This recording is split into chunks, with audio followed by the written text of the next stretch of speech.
I'm gonna give you a quick thought of the day.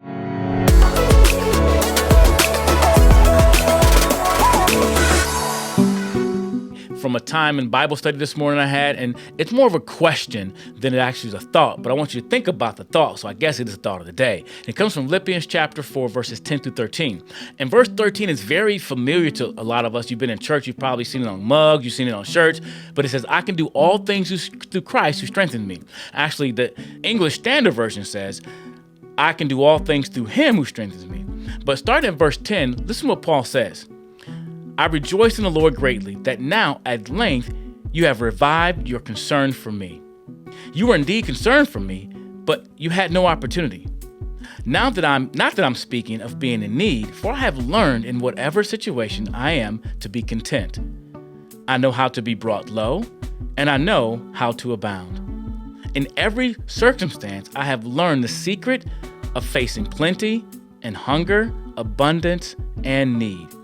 I can do all things through Christ, through him who strengthens me. So as me and Robert, shout out to Robert, we're talking this morning, the question came up this way. When were you more content? When you had plenty, you were hungry, you had abundance, or you were in need?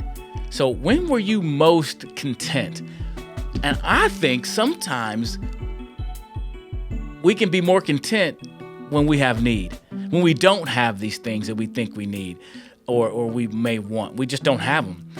As a kid, we didn't have a basketball hoop, so we made one, but we were content with it, But now that we have certain things, I think sometimes our heart can either be discontent because either we want more or we want to keep what we have. So that's a question for you to thought of the day. When were you more content? When you had need, we faced abundance, where you had plenty, or when do you think that you were more content or are more content? And I think the issue for all of us is Paul talked about learning the secret to be content in all those situations, no matter where we find ourselves, to be content. And I think that contentment comes in a deeper relationship with Christ, that he is all we actually need. That's why Paul said, I can do all things and face all these things because of Christ who gives me strength.